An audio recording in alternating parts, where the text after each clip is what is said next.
was terrible, like showing up to mass hungover or receiving Eucharist when I wasn't supposed to, like just sad, bro, like loser. Yeah, sure. There is a big patience aspect of painting and a lot of letting go. It's like a prayer life. The first day of my art class, I think I was like flirting or goofing off or something, and my art teacher was like, you need to act right or you're getting out of here. And I say that moment forever changed my life. There was a rapper in Baton Rouge named Kevin Gates, and I was like, yo man, like I listened to his music through high school and I still listen to it. Like if I paint his portrait, like could I meet him? And he was like, yeah, of course. He had, I think it was like a black Porsche or Bentley or something. He was literally closing the car door, and I held the painting up and I was like, Kevin.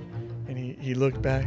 From then on, the rest was history. And they were like, yo, like this Friday, we're opening up for Drake. The next thing I know, I'm driving to New Orleans by myself to bring a painting to Drake. The next thing I know, I'm backstage smoking blunts and drinking Hennessy with Drake and his crew. And then from there, it was like the rest was history. I had Snoop Dogg, I had Amigos. So like the next 5 years were just like, so I was borderline addiction, alcohol, going out and doing these big weekends with celebrities.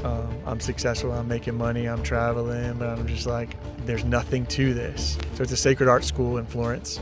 I sent in an email with some work, and I was one of 8 accepted into the school. And I was just in such a bad place. No one would have known. I ended up going on this retreat, and it's a 3-day silent-ish retreat. The theme of that trip was like a hard dose of humility and just me literally running from the devil to the heart of Jesus to save my life, like by all means necessary.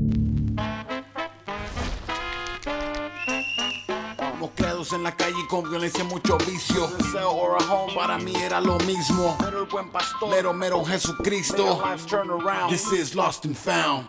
Mi gente de EWTN, welcome to the Lost and Found. I'm your host, Daniel Godinez, and former fetus, now a grown man. Today's guest is a husband, a father of 4 now. He's an ex-basketball player turned into creative Catholic artist and muralist. Please welcome to the show, Jacob Zumo. Thank you. Yeah, everyone. Appreciate it. Everyone's excited. We got the crew excited. Everyone's happy, man. We're happy and blessed to spend time with you today, man. Thank you so much for being here. Same, honored. We've enjoyed Birmingham. Like you said, I brought the family, so we're like, this is the beginning of a little sacred art tour that we're doing. So EWTN, yeah, and then I have a show like I told y'all about this week, and then we'll be kind of hopping for the next 4 months to different places. So this was a great way to start it. Yeah, man. So That's thanks awesome. for having me. Oh, dude, we're so blessed and honored to spend some time with you today and kind of just get to know what the Lord has been doing, man, in your life. You guys came in from Baton Rouge, Louisiana. Yeah, the boot. Yeah, man. The boot. Yeah. Are you from Baton Rouge, Louisiana? From Baton Rouge. Born and raised. Yeah. Yeah. So I guess we'll start there. Can I tell you a little bit about my ancestry? Dude, please, man, absolutely. Yeah, we are Sicilian. Okay. Don't get it twisted with Italian. They say I'm not Italian, I'm Sicilian. Oh, yeah. There's not some hate there, but there's some distinguished differences. So I am, my great-grandparents came across the river or the body of water from Sicily and came to New Orleans. So my mom's side came to New Orleans. My dad's side came to North Baton Rouge. So there's a little bit of history there of just where my Catholic roots came straight from Sicily. And then my upbringing was very family oriented. My grandmother and my grandfather on my mom's side, super Catholic. My dad's dad, super Catholic. My grandmother on that side was Methodist. But that never hindered anything in our family. Hey, praise God, man. Yeah, and she's still Methodist, still alive. Both grandmothers are alive. Yeah. Both my papas are passed, praise God. And hopefully they're intercessors now. But yeah, so where do we go, man? Well, there's a lot. Sorry to interrupt, man, but there's a lot to your story. Ex-basketball player, man, turned artist. Like, how does that even happen, bro? Yeah. And matter of fact, we have one of your creations, man, if that's what we can call it. But yeah, maybe you can talk to us about that. Sure, Like, sure. How was that born? Yeah, so this came about actually. We came to Birmingham for just a vacation, and so I said, how can we double and triple down on? I'm always looking of ways to like ease in, especially in Birmingham. Yeah. Coming here, and so this was actually for a fundraiser for a church in Huntsville with Father Max Galejos, a young upcoming priest who is a priest, but he's on fire, and so this was going to be the live painting for the night at the Botanical Gardens.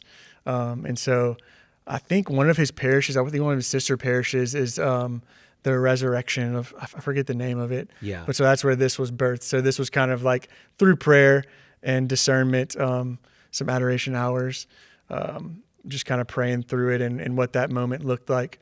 And so, yeah, here we are. I spent like kind of a little night, I'd say like 3 or 4 hours kind of. This is how I stage my painting. So I'll do a sketch either on an iPad or paper, and then I'll take it to an underpainting. So this phase is like an underpainting. Yeah. So typically if I do a portrait, it'll be like brown tones. Okay. To where I'm not fighting a white canvas. So I'll go from this stage to like ultra realism. Okay.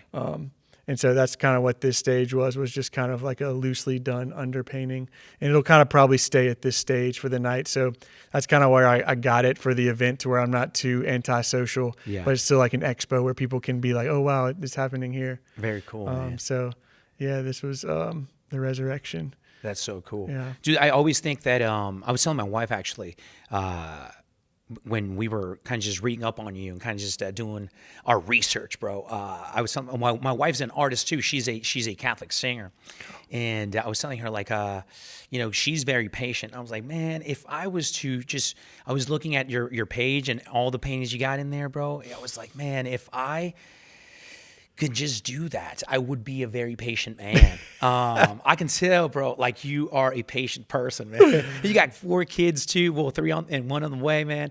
That you have a beautiful family too. We just met them too.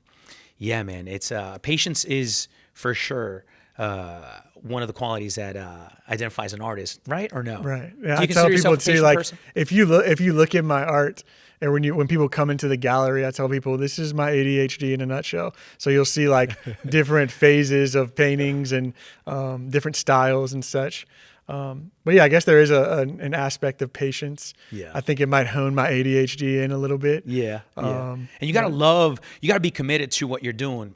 Because if you start if I start with the wings, bro, and then I don't like it, then I'm just done, on to something else.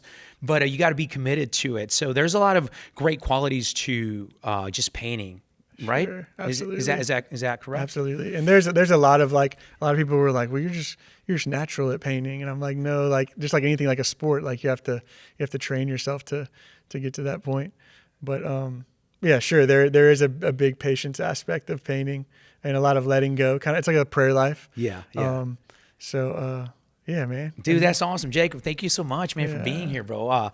I'm excited because I was reading up on your story, and I know that you were, like I mentioned before, an ex-basketball player, college basketball. And I was telling my wife this, too, that somehow, like, there was an injury involved, and then all of a sudden, you go back to a former passion of yours, which was like the art and painting and all that stuff. And my wife said, hey, she's a wise woman, bro. She said, she should be doing this podcast, actually. But she said, God in Spanish too. So I'm trying to, translate it in my head. She said, God saw that basketball was going to ruin his life. So he ruined that plan to give him life, to bring him back to life, something like that. Sure, I love that. And so maybe in a nutshell, is that maybe we can go back to where everything started, bro? Like, yeah, I think there's a lot of cornerstones of my will versus his will. Yeah, and how he cradled me. Or he might have like bulldozed that and then cradled me out through it. So I guess we can double back to Cradle Catholic. Okay. I know you said that you weren't Cradle Catholic. We were from the boat over from Sicily. We it was just in our home. We went to Catholic schools, St. Thomas More from pre-K to 8th grade, where I have an older brother, Luke, a younger sister, Teresa, and we all excelled in sports. And I tell people 2 things my dad taught us was how to play ball and pray. Wow. And so, not that we were like this family that was catechized, like we weren't like in the catechism book, but my family was more of a lived Catholic family. Like we never missed mass. A lot of we were poor. A lot of any of our trips almost were all our sports trips. So we would like double down on, if we have a tournament here, we're going to go to the beach, or however we could afford that. That's how we would do it. But we never missed mass, no matter, at least going once a week on Sundays. I can't remember ever missing a mass on Sunday. Dude, so nice. I still feel like I'm learning my faith through my art.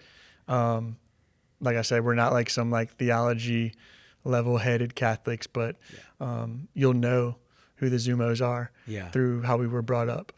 And so, we went to Catholic schools our whole life.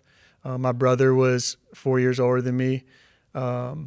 He was the best big brother, to this day. Like I love my brother. He would do anything for me, but he was also the golden child in a lot of ways. Athlete, arguably the best basketball player to come out of Baton Rouge, 4.0 student, just by the book, awesome big brother. So like the prodigal son, that's what he should have been, my brother, brother. And so I was the lost sheep coming back, but he was the one welcoming me with my dad. Wow. And so many times in my life, so there was a shadow there, and there was, I think, not a like overshadowing thing, but maybe a little brother wanting to be his big brother. Yeah. Right. Was he someone you looked up to? Oh yeah. Yeah. Oh yeah. And he was just my encourager, my big bro. Like never was it like a bad shadow. It was just like, I want to be like my brother. Right. Yeah. And so there was like almost this identity crisis of, I have to be that, or that's where I'll get my acceptance. Yeah. That condition, like I said, and I did excel in sports, eventually went to college and played. And so I think I look back at it now, and I kind of lived in that false reality. Yeah. I succeeded, like I said, but we exceeded in that. We exceeded in baseball, basketball, mainly football, all the things. And so going on to high school, my brother went to Catholic high school, which is like the big Baton Rouge high school for sports. Yeah. It's a 5A school, and Luke played as a freshman on the varsity team. So like he was that good. That doesn't happen at big sports schools. Like you got to like earn your way. Yeah. And so he set records, scoring records, 3-point records, all at Catholic while maintaining a 4.0 and being that guy. Dude, he's got the name too, Luke. Yeah. And Zumo. Come on. Yeah, bro. come on. And so, just amazing. And so when I got to high school, I kind of like knew that I didn't want to go there because of that. And so my parents were like, no, well, you're going to at least try to go until Christmas. And like, sure enough, I went, I'm out. Yeah.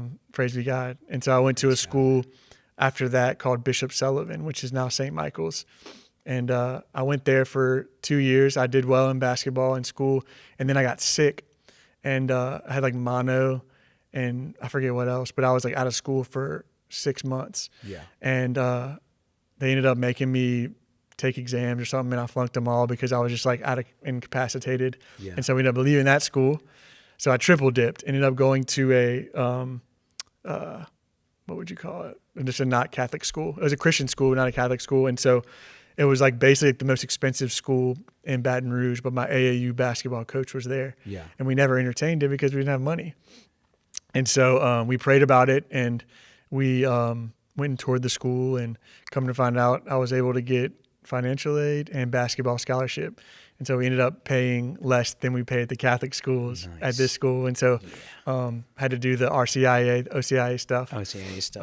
And so even in that, like I never really I don't think I really had a bunch of Catholic memories beyond just like our family being super Catholic. Yeah. And so from there, I was a junior at that point, and that was when Hurricane Katrina hit. So we get there, and boom, the world stops in Louisiana. All of these New Orleans kids are displaced. They're flooding in. So like all these kids are coming from New Orleans and they're getting to play. Well, mind you, I'm a transfer from Bishop Sullivan and they don't allow me to play, but they're letting all these other guys play. Yeah. And I'm like, what? I mean, why did I do this? You know? So it was like kind of like a, what happened? Like, why is this happening to me? And so, but I'm still able to like practice with the guys. My AU coach is there. I'll play in the summer. And so, meanwhile, I'm picking my like non-core classes. So like, what are the two easy ones? Choir and art, right? So take those two easies. And I can remember, so I came from an all guys school, Catholic high, and then it was a mixed school at Bishop Sullivan. And so I still kind of had that like energy of like, oh, well, there's girls in the school. And so the first day of my art class, I think I was like flirting or goofing off or something. And my art teacher was like, you need to act right or you're getting out of here. And I say that moment forever changed my life. Yeah. And so before I knew it, I was going in my off hour. I was skipping classes. I was going to paint with this woman, Miss Carol Hackler. And I say, this woman saved my life that moment. And so I didn't realize it, but I was like basketball. This is it. Basketball. Yeah. But I was having this bug to this woman that was giving me the unconditional love of the Father. I didn't know it yet, but I was just I didn't have to be good. I didn't have to succeed or be awesome on the court. This lady was just giving me time because she was my teacher and she loved her students. Yeah. And so, that was one of the first little cornerstones of like the Lord being like, I'm going to take that, but I'm going to give you something better. Right. Do you think having like your brother figure just being that good pretty much at everything, did you ever feel that in a negative way of like he's setting the bar so high that you feel like you're competing for like to be better than him, or did that impact you in a negative way? I don't think it was ever like competitive. Okay. Luke was just always better than me. Yeah. He just was. But just like the most humble, meek guy you'd ever meet, unless you're on the court against him. Yeah. You know? Yeah. So like never was that. I never wanted to be that because it wasn't. He was just the guy. Yeah. He was just awesome. Yeah. And so, there's aspects of that are just like shameful. Yeah. Of just like being a little brother and not as good or whatever. I think it usually happens. In my case was with soccer. My oldest brothers. It's four dudes, four Let's guys. Go. Yeah. And the two oldest ones are, they're the talented ones for soccer. And the two little ones, me and my little brother, we suck, bro. I know my little brother's better than me. I'm the worst one. But my dad was very just gung ho about making at least one of the two oldest ones, a pro soccer player. And they didn't want it. Like they didn't want it. Even they were so talented that even not wanting it, not working hard at it or anything, like they were still so good. It was just natural talent. Yeah. And my little brother and I should say, we were just always practicing. And I feel like in the back of our head was we wanted to kind of just knock on my dad's side of the head and be like, hey, look at us too, without even thinking at that moment. But like we felt, now looking back into it, I've always thought that I was trying to live out a dream that wasn't mine. Sure. You know what I mean? Like, absolutely. That's why I asked that question, because for me it was not in a negative way, but for me it was just like I want to be good like my brother so that my dad at least looks at me. Yeah. You know what I mean? Yeah. And I think that generation of our parents too, like, not that I'm your dad, I don't want to speak for your dad, but like sometimes that's just all that they know to give us. Oh yeah. Right. Yeah. And they give us that to the fullest. And I think that too with my dad, like he was going to pour into us, and it was either in prayer or through being a good dad or through like, I'm going to get you as good as I can through sports. And so like, I think that's like all that he knew, because he would do anything for us, Yeah. But there's more. There is more. Oh yeah. So that is cool to hear. Yeah. With the soccer thing. And so where did y'all grow up again? We grew up in Southern California, San Diego to be exact. You ever been there? Dude, it's I've never been to beautiful, bro. Cali. You've never been to Cali? I know. As an artist, come on, bro. Yeah, bro, we had to get you out there, man. Well, San Diego is the most beautiful place on earth, aside from number one's Birmingham, and two San Diego, Baton bro. Rouge. Two Baton Rouge, and then San Diego, and then the rest of California is just not the greatest. But San Diego is very beautiful. We grew out there, and the backyard of the house, you could literally throw a rock and hit someone in Tijuana, Mexico. Like it's that close, bro. It's crazy. But it's very cool. And the food's good. You know, the Mexican food's good, bro, for I've sure. had it 4 nights we've been here. Oh, yeah. Wait, 5.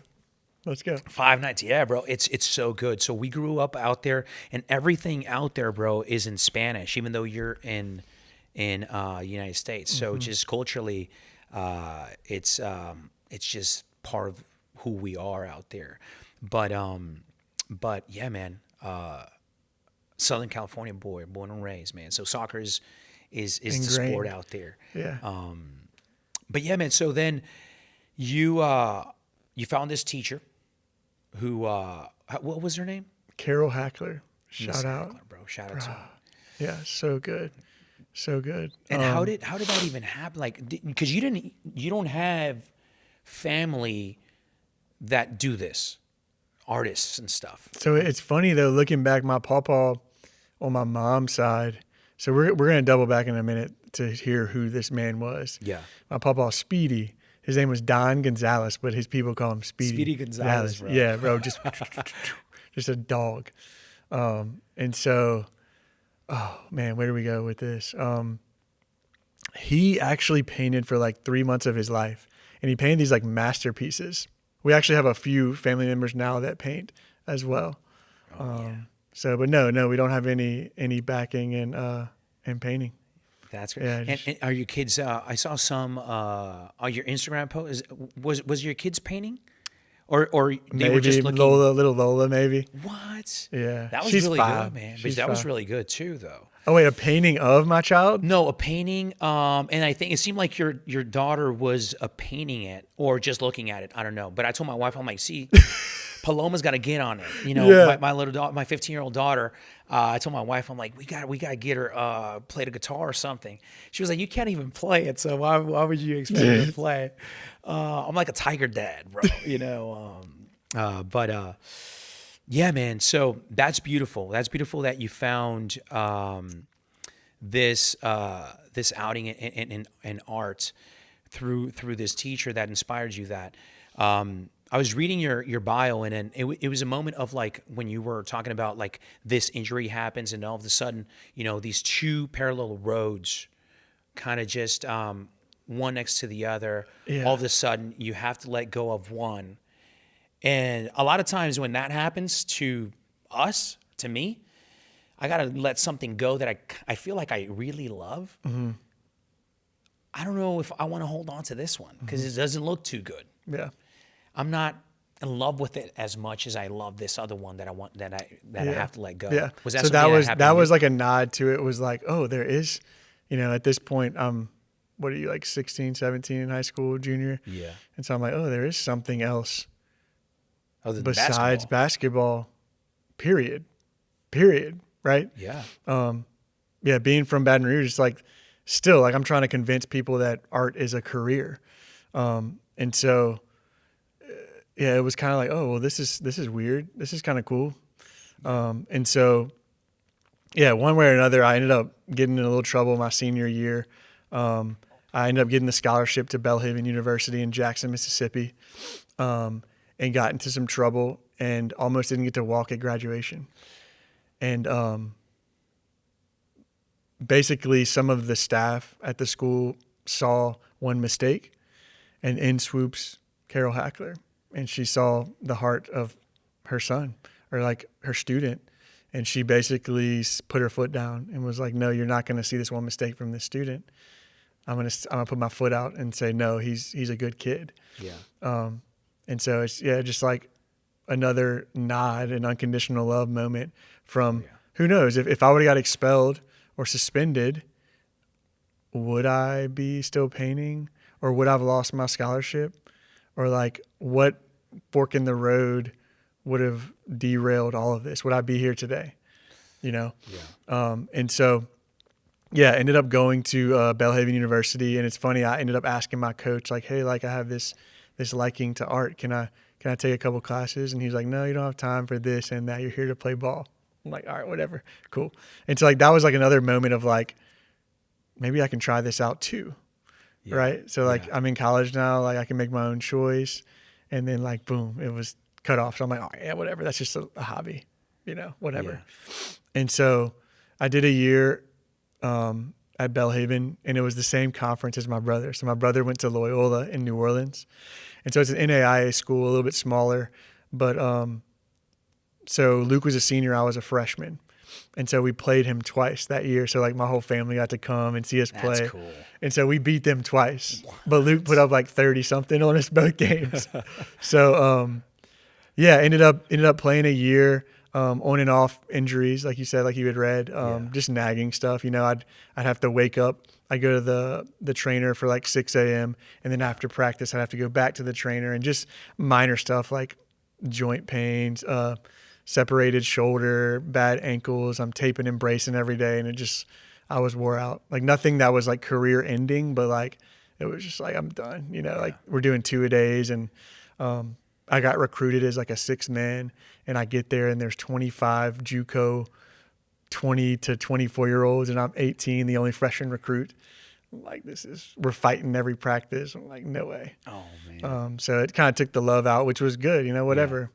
Yeah. So I put the basketball down and moved back to Baton Rouge, and messed around for a couple of years, man. Did XYZ like we talked about off camera. Just, you know, the culture of Baton Rouge, the culture of Louisiana is LSU football.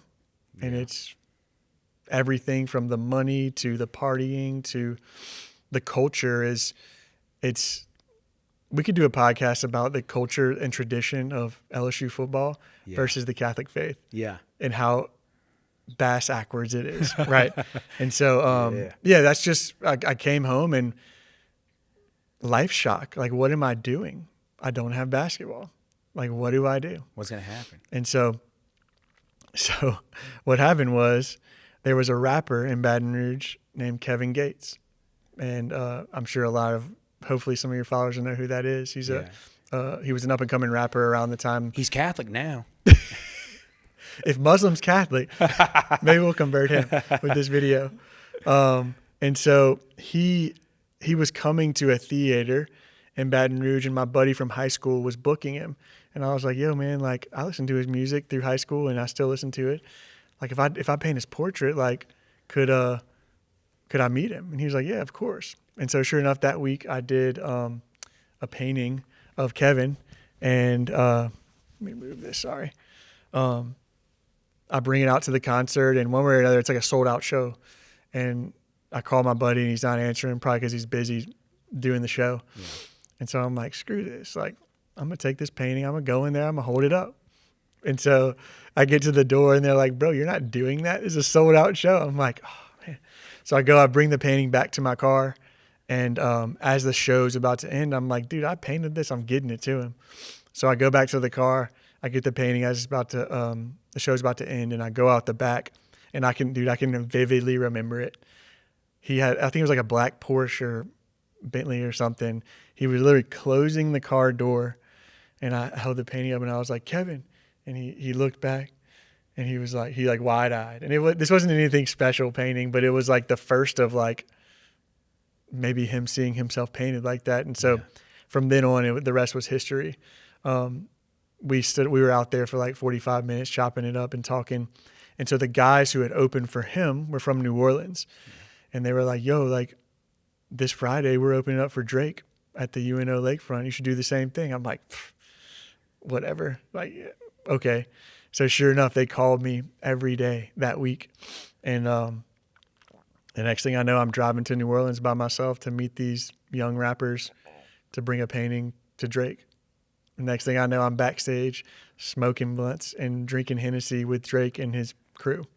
And then from there, it was like the rest was history. I had Snoop Dogg, I had the Migos. So like the next, I'd say 5 years were just like trajectory, just like through the roof.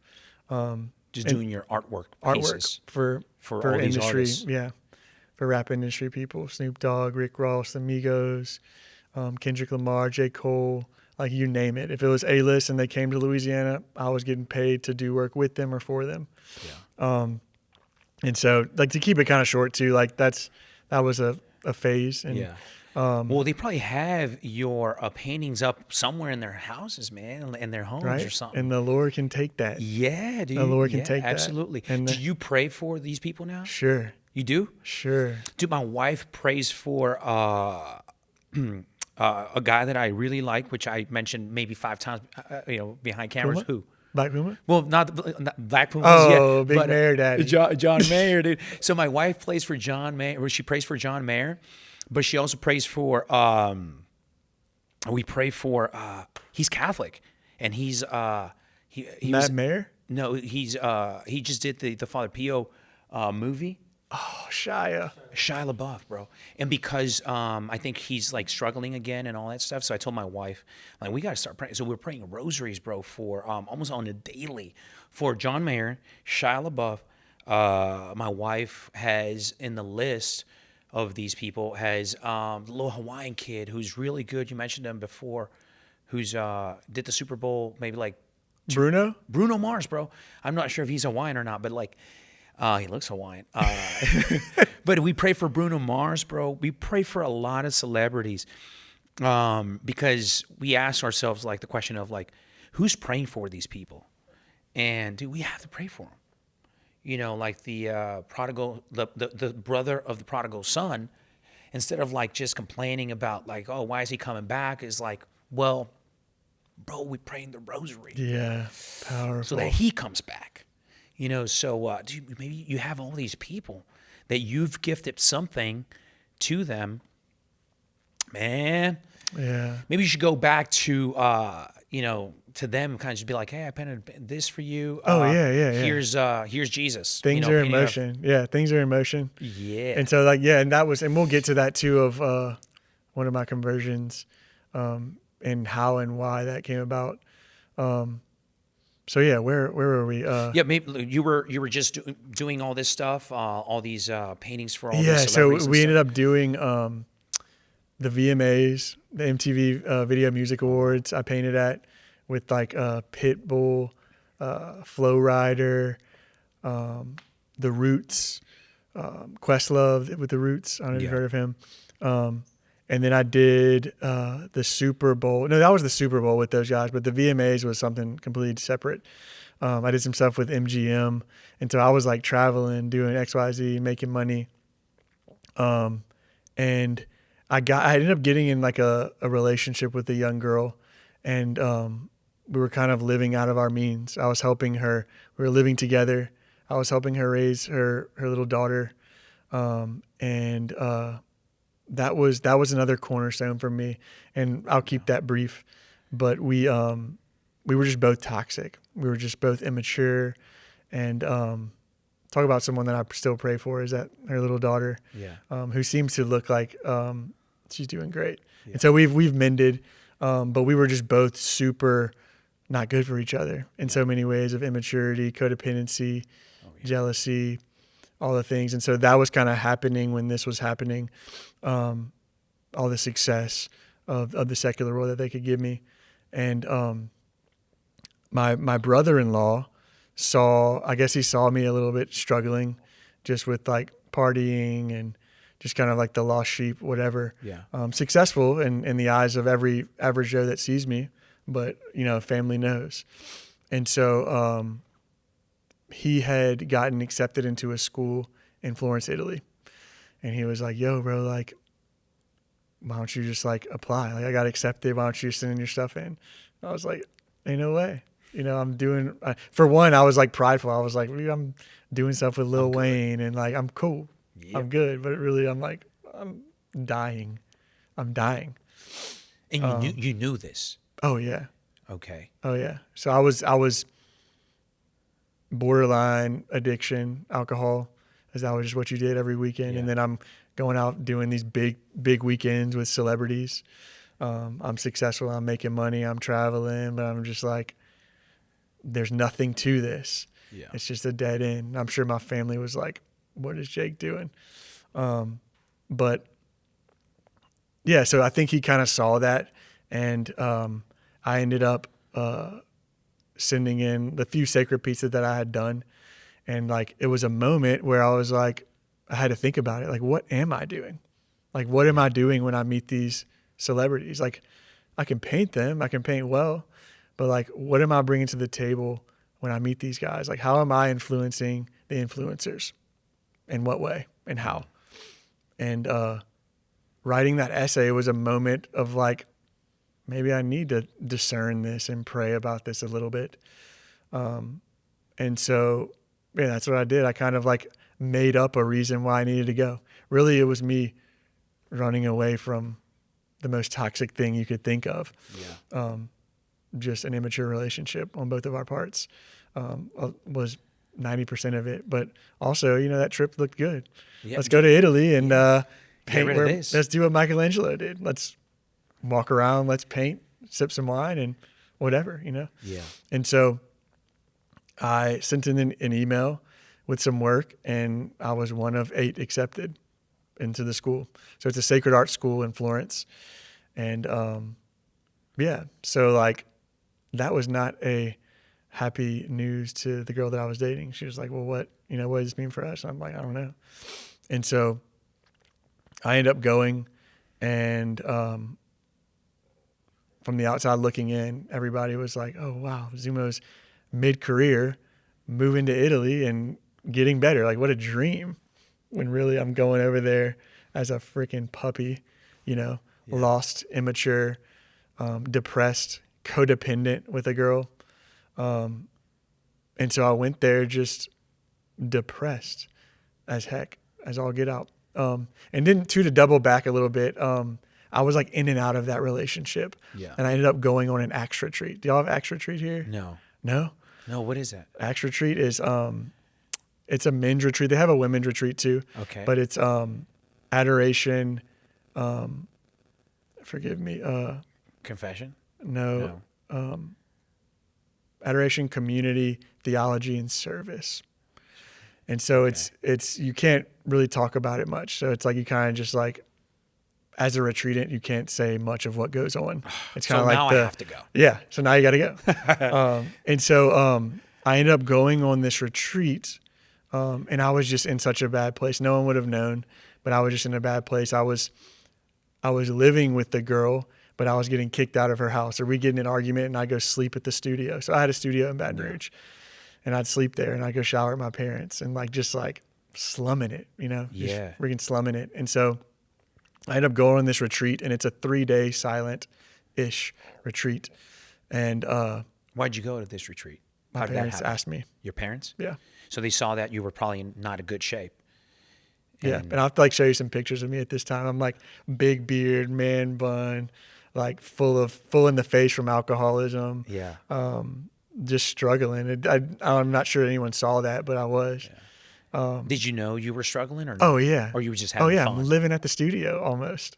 And you just knew, but for just- whatever reason you I couldn't let it sucked. go. I was terrible. Yeah. Like showing up to mass hungover, or receiving Eucharist when I wasn't supposed to, like just sad, bro, like loser. Yeah. Showing up to Sundays to my nieces and nephews, like sleeping on the couch because I'm hungover. Like what? Yeah. And so, yeah, go to Italy, and so at the The Acts retreat, retreat, I'm at the Acts retreat, and it was just this moment away from that relationship. You can't have your phone, and it was just a weekend that was just like so profound and so powerful, through the sacraments, through men. Men need men and need holy men. Yeah. And so it was just an incredible weekend that just like jolted me in the perfect way, and so that was another cornerstone for me, was the Acts retreat. And this is before you moved to Florence. Right. And so after that retreat, that was before I even knew about Florence. Okay. So had gotten in and out of this relationship with this girl, and I ended up living with one of my Extra Treat brothers, Yeah. who was a divorced man. He had a young child, and you have to look at my podcast. It's Father Josh Zeldin now. He's a priest. So he's on one of your episodes. Yeah. Yeah. And What's so, the podcast called? For everyone Saints listening. by Number. Saints by Number. Saints by Number. Okay. We'll finish this one first. Then, Yeah. go check that one out. Then I can have you to Baton Rouge. Interview you. Dude. So That's crazy. but no, he ended up taking me in just because I had to. I had to put my foot out. And so I ended up living with him, me and my dog. I had like an American Bulldog, this big brute, steroid looking puppy. And so he like took us in like two puppies, man, just brought us in. And I lived with him in one of his rooms for like a year and a half. Wow. We had like a men's group at his house, and it was just like a very dark time of my life that this guy just took me in, like in the worst way. I was in the worst way. Yeah. And he took me in. And we had a small group of like 7 men that would meet like once a week. And those men saved my life for sure in a lot of ways. And so like that was the juncture of like kind of getting my stuff together. I was teetering back and forth into that relationship again. Yeah. And so those men actually helped me raise funds to move to Italy. So like to save enough money to be in Italy for a year. Yeah. And so ended up moving to Italy.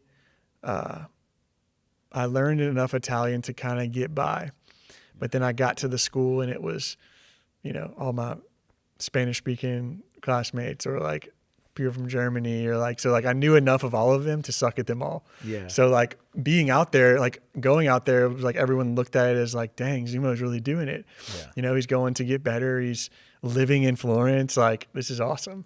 And so like I tell people the theme of that trip was like a hard dose of humility in a lot of ways. And just me literally running from the devil to the heart of Jesus, like literally to save my life, like by all means necessary. And so, anything from like, I had a jacked up Jeep with 22-inch rims and tires. I had the studio. I had, I could get in touch with any rapper or celebrity that I needed to or wanted to riding a bicycle that the tire pops, to not having AC, to walking 10 miles to your class, to, just all the little things, like no ice in your water, like shame, just hard life, just Mr.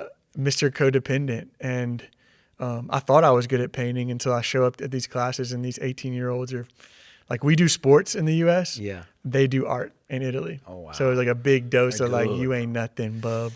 You ain't nothing. And so I dealt with like shame of that. Like, I'm not that good. I'm not fulfilling my faith as a young Catholic man, as a man of God. I suck at painting. I can't play ball no more. Yeah. Like, what am I doing? Why am I out here? Yeah, God's cooking, bro. At that moment, he's cooking in your life a little dose of humility right there. Yeah. Just a little bit, bro. Yeah. And then what happened, bro? And so like I'm at this school with these young girls. So like I was like one of the only boys there. Okay. My brother-in-law ended up going, and my sister is like about to pop, and they're like, yeah, we'll just have the baby out there.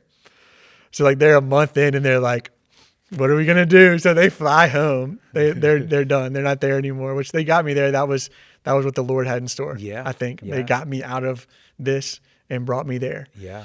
And so there was a lot of girls at the school. So like the art kind of reflected that too. Yeah. So it was like this airy, nice, pretty, but these girls were holy girls too. Yeah. Like they were like little holy girls. And I'm this like idiot, this just dummy that comes in there who thinks he's tough stuff. Yeah. And he thinks he's successful. When really, I'm just like the little puppy who doesn't know his faith. And I'm saying stupid stuff. Like, I think it was like a picture of Fulton Sheen that I like joked about. I'm like, who is this guy? And they're like, this is Fulton Sheen, bro. Like, how do you not know? The Catholic superhero. Yeah. Bro. Yeah. And so just stuff like that. And so, I'm just like, I'm lonely. Yeah. There's no English being spoken outside of the little sheltered girls at the school who were like just great girls, and I'm just like not about it.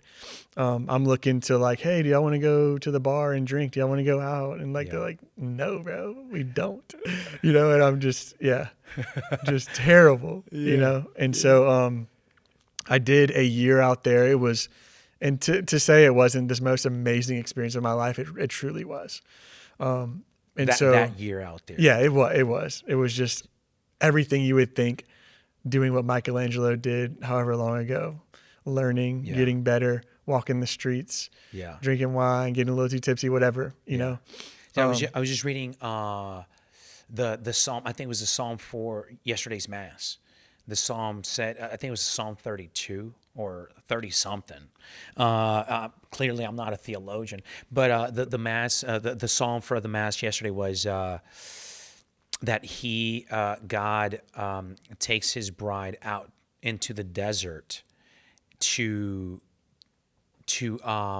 I was reading it in Spanish, so I'm translating, and probably don't quote me on this because I don't read my Bible in English, but it's saying like I take my spouse into the desert to speak to her heart.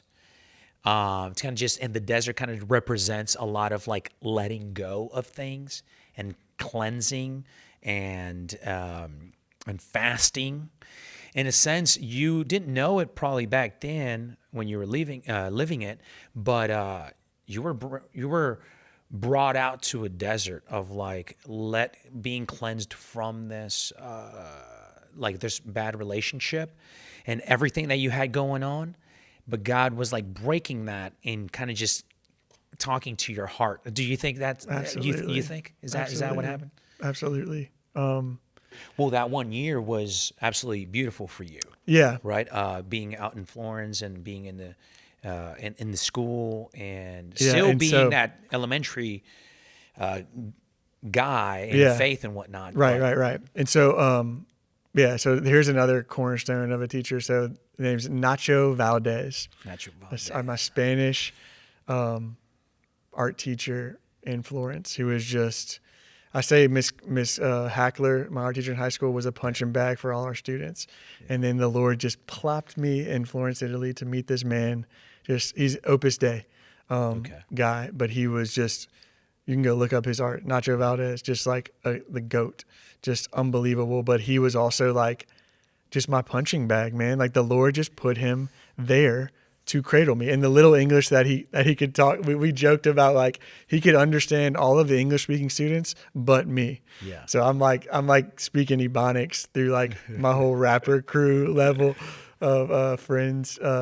And so we rolled way too many cigarettes. Yeah. We smoked a lot of cigarettes together. We drank a lot of cappuccinos, and we painted for hours every day. But he also knew that I was still dabbling into this unhealthy situation, even across the sea. Yeah. So like we went through a lot of that together. Like he knew how bad off I was, but he was just there for me. And so we still message and stuff today. Yeah. But so meanwhile, so I guess we'll double back to the patron saint of Florence is John the Baptist.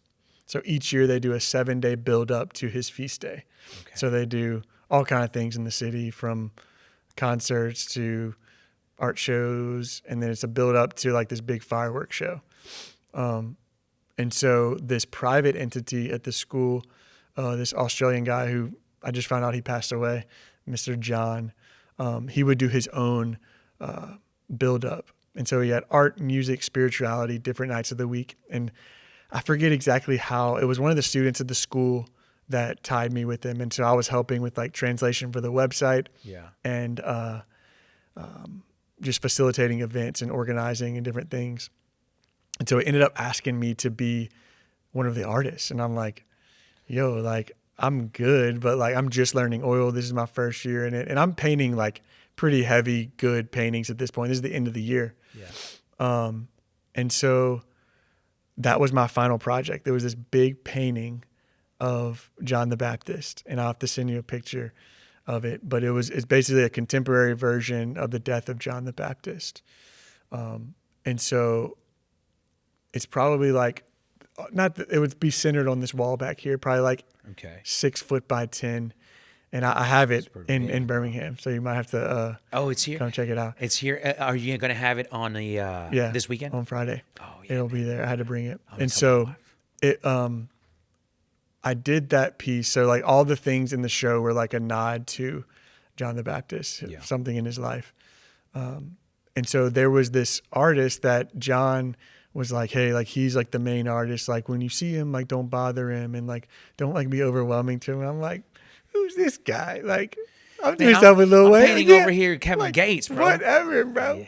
And so and I respect that, whatever. And so in hindsight, come to find out, this guy, this old man, he's an artist, was brought to Florence as like a 9 or 10 or 12-year-old, a young kid, to learn how to draw. Padre Pio brought him to Florence, Italy as a boy. And so I forget his full story, but he ended up doing a lot of his learning in Florence. And so he ended up going back to Petrocina, is that how you say it? Where Padre Pio is from. And like his whole body of work and his whole studies were following Padre Pio around for decades of his life. So like this dude has like a direct line to a saint, right? And so I was able to spend like my last 3 weeks with this guy, this artist who is just another just gem in my life. Yeah. Just like he listened to me and I could see a guy who, like the school was very traditional styled paintings, which is great. But I'm like this like pop art kind of guy coming in and again, trying to find my way even outside of just my brother's shadow. Now it's like, all right, I'm gonna be a Catholic artist, but like it has to look like this, you know? Yeah. And so like this guy who was a seasoned veteran, I think he was like 75 at the time, was kind of doing things that weren't so traditional styled. Yeah. And so, I just had like an awesome 2 weeks with this guy. He was telling me stories like firsthand about Padre Pio. So he met the Padre Pio. Yeah, Padre Pio brought him to Florence as a little Physically? boy. And so like he ends up, So he's like a second class relic. right? Probably. Speaking of relics. That's right. So And that makes you a third class let's go, relic. touch me. Dude. Yeah. Dude, that's crazy. Yeah, That's so awesome. that was awesome. And I look back at that as like just another nod. And we'll double back to Padre Pio. So this was like this first, I always liked Padre Pio, but there was never anything like direct from him. And this was like the first maybe direct, like, okay, here we go. So remember that. Remember Padre Pio. Okay. And so at this time in Italy, my grandpa, Speedy, was passing. Okay. And so my brother, and so I had my flight booked for a certain time to come back for the summer. And I don't know what it was, if I couldn't afford to get an earlier flight or if I had like to do this John the Baptist stuff because I was kind of like already dealing with it and helping.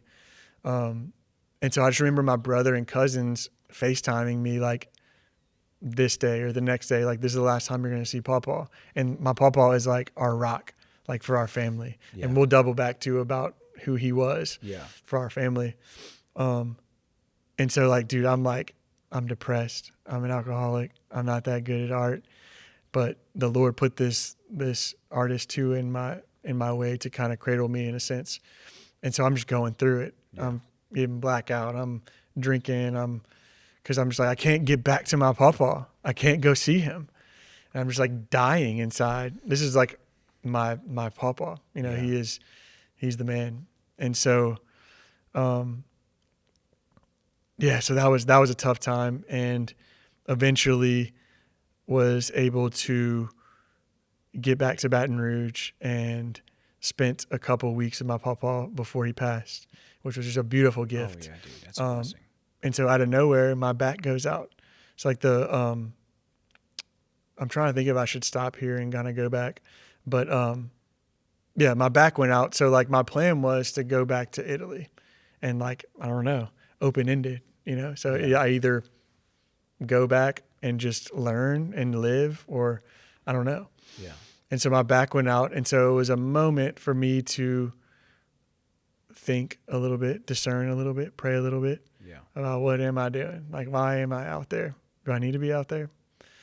And so then I saw this old lady, my grandmother, this pitiful, beautiful, holy woman, struggling. You know, our whole family was struggling, whatever. But I saw my grandmother left alone, you know?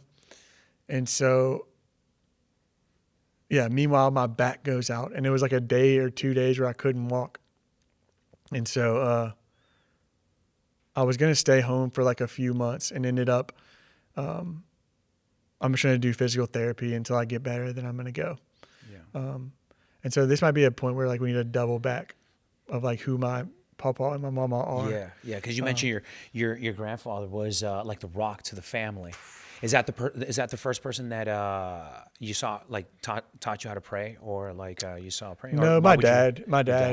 But so yeah, I think we were just born into a very holy situation. So my dad's dad was super Catholic. Yeah. And then my mom's parents were super Catholic. So Speedy and Helen Gonzalez. So my papa was 9th Ward, New Orleans, or 7th Ward, New Orleans. My mama was 9th Ward, New Orleans. So both, my papa was dirt poor, Speedy. He was, I think, one of, I think it might have been like 8 kids or something. And he was the baby, but he provided for the whole family. Oh, wow. He provided. And I think his dad passed away. His brother went missing in action in some war. Anyway, long story short, like he earned the name Speedy Gonzalez. He was just provider, bad A, all the things. My mama, on the other hand, was the only child.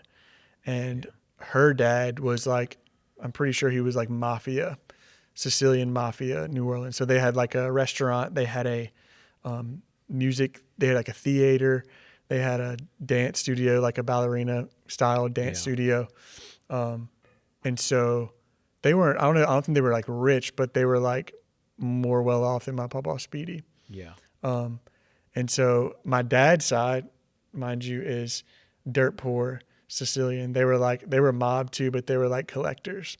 That's what I'm told by my older cousins. They said that Uncle XYZ, they were like, they'd collect money for the mob. Oh, wow.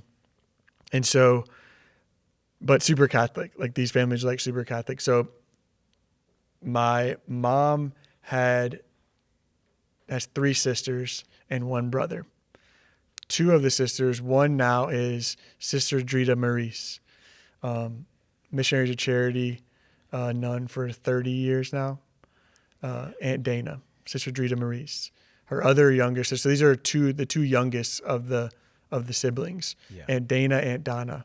Aunt Donna. So this is gonna rock your world. We'll have to talk about this on another podcast. But my Aunt Donna went in to be a Trappist sister, and I think she moved to like Illinois or something and discerned out. So ends up coming back to Baton Rouge, whatever. Meanwhile, my Aunt Dana, the missionary charity sister, is getting her vows. So she's like professing into like, I'm going to do this. Yeah. But anyway, she was getting her vows. Okay. And like, I think there was like some spiritual warfare involved in her discernment. Yeah. And my Aunt Donna is kind of confusing. Dana, MC, Donna, Trappist, came back from Illinois or wherever it was and disappeared. So she was selling insurance door to door and disappeared on a street called Devil's Alley. Can't make it up. In Rain, Louisiana. Okay. And so this rocked our world. So like, and looking back at it too, like this was like a big thing in Louisiana. Like my family was like involved in the diocese, walked so many seminarians to become priests, just holy Catholic family. Yeah. Well known, well respected. And it's just another thing of like, I don't know how my family like cradled us from this. I was like 5 years old. Yeah. But like how my family, like we are so close. If you know the Gonzalez's and the Zumos, you know that like they're like a close-knit family. Yeah. And so, she kind of just disappeared off the face of the earth. And so To this day? To this day. What? And so you can look, there's like so many stupid conspiracies of just different things of like how, why, what. Yeah. But it's spiritual warfare, like to a T, right? Yeah. And so Yeah. So we've dealt with that our whole life, and I don't know if we'll talk about this, but just these past 2 months, and you've probably seen different things going on my socials, of different things with the faith and such. But at the same time, my aunt's cold case of 33 years, wide open right now. So there's investigations opening back up of my aunt who disappeared. Of like what happened. Yeah. Yeah. So like spiritual warfare. Yeah, man. I'm gonna say a prayer for your aunt, bro. Yeah, sure. Yeah, pray for that, for closure. But yeah, so yeah, my aunt is a missionary charity nun. She's superior. Yeah. In St. Louis now. So like our upbringing, so like I was 4 when that happened, but like you would never guess that we grew up with that cross. You know, my parents did, my grandparents did, my aunts and uncles did, but we never felt that. You know, I'm sure some of my older cousins did a little bit, but they really protected us from that. Yeah. And still raised us in the faith. And I think the faith does that for it shows, right? for the families. Yeah, it shows, man. I mean, it keeps you strong together. It just keeps you together. Or yeah, exactly. Because I guess the opposite side of the spectrum is like I see my family. Not that I always talk bad about my family. I love my family, my parents and my brothers and everyone. It's just that we don't have. No one's till this day. No one's a practicing Catholic. Matter of fact, like sometimes I ask myself like the question of how does it look. Or I was just talking to my wife about it yesterday, actually, last night. Because now in matrimony and marriage, I can see a lot of, I guess, the things or the voids or the wounds maybe that I never thought that I had. Because they're never exposed when you're single. You know, you don't have to deal with, you have to be patient. You can be selfish. Now I have a 15-month-old. So, you're just selfish exactly when you're single. So now when you live with your spouse, your wife, you got a kid and everything, there's like reactions that I'm like, well, I thought that was normal, So I was talking to my wife about it yesterday, about specifically how till this day, I don't know how it feels to get a call from my dad and say like just something little of like hey, how's the show going, or what are you up to, or how are you, like that. I haven't experienced that. And it started because my wife talks to her parents every day, and like it doesn't necessarily like she calls them, but they call her.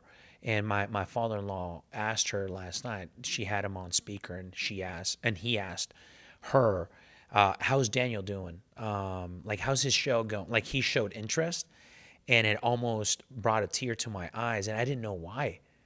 And then that's how that conversation started. So the fact that you have this these parents that, they were obviously they were praying for you when they sent you to this retreat. They were looking out for you, man. Mm-hmm. Oh yeah, I know that like if there's one thing that I know is like a physical thing is like prayer is explosive. More so when it comes straight from the parents, the father figure, and like and your mom in this case. Yeah, dude. Like, do you think that just having your parents be these strong, devout Catholics, and raise you in the faith, do you think that had a very positive? Because I've seen the opposite. Also have a negative impact, but how was that positive impact in your life today, now that you're married and you got kids? Yeah. You see how selfish you may have been, especially in like the teen years. Oh yeah. And then just to see them with my kids, it's like, man, like that's what I had, Yeah. As much as I fought that. My parents, they would do anything for us. We didn't have much, but we had We had love. We You had had it all, unconditional. dude. We had unconditional love. Yeah. Yeah, which is You can't just buy that. you can't buy that. You can't buy it, bro. No matter who you're painting, bro. You can paint Michael Jackson, bro. If he was live, you can't get that unconditional love, man. I've been hearing that from my daughter lately. She's so funny. She's like if she like wants to get her way, she's like, yeah, but Jesus is like, he loves me the most. Oh yeah. And I'm like, I know he loves you more. He loves you more than I do, but not on this earth. There's no one that loves you more than me. Yeah. Character. Oh yeah. But yeah, so that was, so like our upbringing at my mama and papa Speedies. So like when I tell you like engulfed in the diocese, engulfed in the religious, like they may have walked tens of 20s of more priests from seminary to the priesthood. Like they say that like my grandparents' home was like open doors for really anyone. Like my papa, like my papa died when I came back from Italy. They literally, I have a picture of it. I'll have to text it to you. They had a handwritten Sharpie note on their door. We cannot help you. We are sorry. Call St. Vincent de Paul. And it put their number. So like, that's how many people, like even in the neighborhood, they're just helping people. Like, we aren't St. Vincent de Paul, but here's their number. Yeah. Right. So that's the type of people that Speedy and Helen were. And Mama Helen's still alive today. Yeah. But oh, dude, your grandpa, rest assured, bro. We can probably ask for intercession. Like he's good. He's good, bro. He's in a far better place than we are now. Yeah, he's good, man. Yeah, He's such a good. good man. So like even our like summers. So no, that was where I was going. So listen to this. So Padre Pio, right? I was just gonna ask you to circle back to that Padre Pio thing. So Padre Pio, direct line to Saint Padre Pio. Yeah. So when my aunt disappeared, Mother Teresa flew to Baton Rouge to pray with my family. The Mother Teresa. We have pictures with her in front of our pool table in the game room. Bro, this little lady. We have handwritten letters from her. We have pictures with her. It was that big of a deal. Wow. It was that big of a deal. And just to show the character of her, Yeah. So we have like big devotion to St. Padre Pio and my Mother own. Teresa. And I have more about Padre Pio, but obviously St. Mother Teresa Calcutta. Yeah, bro. I have to touch on her and see her and pray with her. So there's that. And so like our summers, our upbringing with our grandparents, like in the summers, my grandparents, like there wasn't a time that we ever left the house without a meal. Yeah. They paid for a lot of our schooling, I'm sure. In the summers, we had like a pool that my papa would run for the neighborhood. And I swear it was every day my grandma had a rosary group over at the house. Yeah. Like every day. We would go to daily mass in the summers. Like, it was there. We didn't know it, but like these seeds were just being like, boom, thrown everywhere. So yeah, like, they were just planting that seed, bro, and probably just praying for you. yeah, and it was just an action. We weren't like these. It was just a matter of time, bro. You didn't know Theologian level people. We were just people who lived it. Yeah, dude. You And didn't we saw know it. it, bro. You didn't know, but it was just a matter of time. We were protected. We were protected. And to think like your daughter disappears. She was 26. And they protected us from that. How? Like, how do you go on with life? Yeah. Knowing, like, when do you give up? Yeah. And they protected us in so many ways. And my Aunt Ava, shout out to my Aunt Ava. That's my mom's oldest sister. She has 9 kids, the Lasavios. Yeah. She calls it the missionary martyr syndrome. My aunt, the missionary, and my other aunt is the martyr. And so she says that that's a powerful, the missionary martyr syndrome. So, yeah, so that's that. But yeah, we're our cousins. If you know the Lasavios, the Zumos, the Gonzaleses, they know we're like close knit, and no one had it as good as we had it. Like we had life by the butt as kids. So I'm so grateful for my family. Dude, amen, brother. Yeah. Amen, man. Thanks So for sharing grateful. that, bro. Dude, and also, so you went to Florence, and then you came back a different man. You were out there 1 year. Out there 1 year, came back a much better artist. I still came back wounded. Of course, yeah. I still came back wounded. I carried baggage. Like I said, my back went out. And I just saw my mama, this woman who just gave me the unconditional love of the Father. Yeah. Right? Here it is again. So it went from my upbringing with my grandmother, my art teacher in high school, my art teacher in Italy. And I did learn through that relationship a lot, the toxic one. Yeah. Of like how to be a father to a little girl. Yeah. And I love that girl, and I still love that little girl. And I dealt with so much shame of like, did I mess up this little girl's viewing of a father? Yeah. Right. And it was a little black girl too. Yeah. So white guy, black girl. And it was like, there was a lot of racial stuff going on in Baton Rouge at this time with like the Alton Sterling killing, all this. So there's like a lot of like strife. And we dated for 6 years. So I dealt with like, all my friends were black as a young guy. I played ball all my life. Yeah. But I didn't see real racism until I dated a black girl. Right. Yeah. And so that was a lot of learning too through that relationship. But yeah, back to my grandmother. It was just this moment of another cradling that the Lord like broke something, like you said, broke something and then cradled me.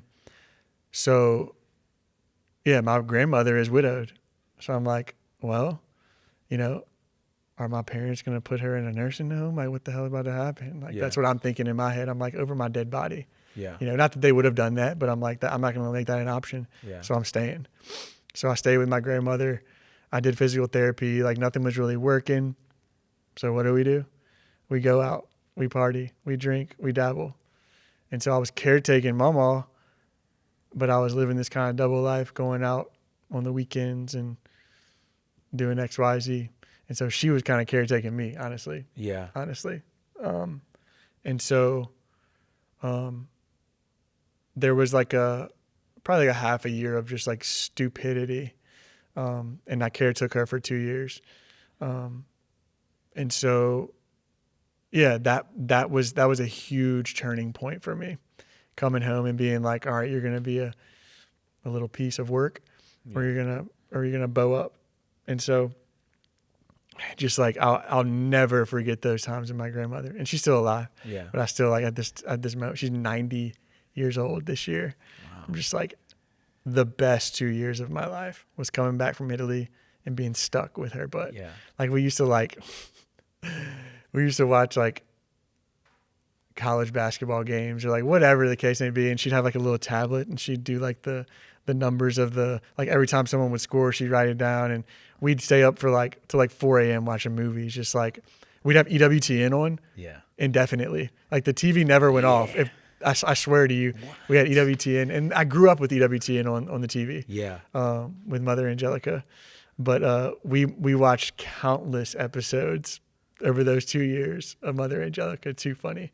Wow. That we are here now, dude. You're actually sitting where because you had a live audience, kind of like what we do right now. The 4 guys that are back here, or 5 of them. But she had a lot more people, and we're seeing way cooler. Way cool. Yeah, dude. And like they, I didn't know who she was. Obviously, like my parents were not practicing Catholics or anything until this day. But coming here to this place and not knowing that where we're sitting at right now, this is where the live audience was, and then you can see her set is still there. Just roasting people, bro. She was just roast everyone. Just roasting people. Bishops, it don't matter, bro. She's roasting people. She's calling a spade, bro. I love her. I know, I love her. Bro, your grandma probably loves her too, yes. man. I mean, we grew up with that on the TV, with her on the TV, but then to be able to like lay on the couch for hours and watch that with her and just chuckle, like just like chuckling with my mama, like So yeah, funny to be here right now. Yeah. Does but your grandma know you're here? Yeah. She knows? Yeah. Yeah. Dude, I have something for your grandma then. Maybe this is perfect time for me to. This is for your grandma. Come on. This is for your grandma, bro. Here. Feel free to open it up. It's for you. This is from us here at EWTN, from the crew, everyone here. It's it's not blessed, so yeah. you might want to get it blessed and before you give it to grandma. It's a Divino Niño, and that's from Colombia. Come on. Shout out to your wife. Yeah, man. Mother Angelica has a story with the Divino Niño. So she has a huge devotion to divine child Jesus. I think that's what you call it in English, right? Mm-hmm. So your grandma will probably know for sure the whole story behind the El Divino Niño and Mother Angelica. Okay. So yeah, man. Come on. Yeah, bro. Well, I'll be looking at that as we talk. So yeah, we did 2 years when I was kind of like going through some still addictive natures. Got out of it and got my crud together. So I was still kind of like trying to find myself I was successful in business before. Yeah. But I'm like, am I going to go back? Am I not going to go back? And so I decided not to. And so I ended up doing a job for LSU basketball. Okay. So I did like the whole team. I did portraits of the team, and I was like, all right, cool. I'm getting my feet back wet in the game. Yeah. Still living with mama, but my back was like so bad. I'll have to send you pictures. I was literally laying on the couch in the fetal, and then I get up for 30 minutes and paint. And I had to do like 15 portraits of these kids. Yeah. And so me and mama, I have pictures of us in my bedroom at her house. She's laid up with like a blanket up to here with a beanie on because she's always cold. And I'm like taking selfies of like me and just hilarious. And so that was like another awesome moment of just like, okay, we can do this. And then I got an email one day from, I don't know how he got my email, from an email. It was like Surfer Priest 1092 1 or something crazy. Yeah. And so it was Father Don Calloway. I don't know if you've heard of Father Don Calloway. Yeah. So, his story is amazing. I'm sure the people watching will know. Basically, he was like running drugs for the cartel in Japan or something, and the embassy brought him back to the States. They caught him and brought him back, and he was living with his grandmother and saw a book of what he thought was a ghost. He was like, oh, interesting. I want to read that book. And it was like an apparition of Mary or something. And I might be butchering this. Sorry. Yeah. But that's his story? But that's the story. And he read the book and like, I think had like this start of a conversion. And so anyway, that's his story. So I get this email from Surfer Priest and I'm like, what is this? Yeah. So it's Father Don Calloway. And he has this like specific thing of like, hey, I'm doing this book, The Consecration to St. Joseph. You can't talk about it, but I'm commissioning some artists to do pictures in this book, and I want you to be one of them. What? And so I'm like, dang, okay, Lord. All right, let's do this. Was that the first time? This was the first, like, sacred anything that I had like been, a project that you're doing. Right. So I was like, all right, Lord. The Consecration to St. Joseph. Consecration to St. Joseph. So you have some pieces in there? I have one piece in there. I think it was like, he did like 8 or so artists. Okay. And I was the first image of St. Joseph holding baby Jesus. So it was cool that like I was, I actually had a small studio space in Baton Rouge temporarily, not knowing if I was going to go back or not. And so it was cool at that point to like go in studio. This was peak COVID too. So I forget that's something. This was like right when COVID hit. Okay. So I was actually luckily able to like go to back and forth to my studio when the world was shut down, like no one on the roads. So I guess rewind a little bit. I'm trying to think. No, this was before that. So things are going pretty well. And so I think it got to like the 2-ish year point. And so I had started building a house. So things were going well. And so we ended up selling my mama's house, and she was going to start, my mom and my Aunt Ava were going to start taking over for me caretaking because I needed to get on with my life. Yeah. So I'm still, I think I'm not so broken at this point, but I'm still like, hey, there's LSU football game, I'll go. There's Mardi Gras, I'll go. Like whatever. And so there was this girl that I was kind of talking to, I would say at most kind of talking to. And this was peak COVID, and we were not staying 6 feet apart. And so we started dating. And so I remember being at my Aunt Ava's, and I was like, you know, maybe this is a time, you know, like things are going good for me. Like I'm building a house, like I'm having success as an artist, as a sacred artist. And, you know what, I'm going to try this. Like I'm going to pray to St. Padre Pio this morning. Like, hey, like St. Padre Pio, like life's going good right now, but like I need some like direction. Like what should I do next? Yeah. Right. And I go to the studio, like I'm just bopping around. It's COVID, but like I get to go to the gallery and I still get to paint, and everybody's stuck at home just twiddling their thumbs. So I get to the gallery and I get this phone call from this girl. It's like, hey, we need to talk. I'm like, okay, yeah, what? And so I'm pregnant. I'm like, yo. I'm like, all right, Padre Pio.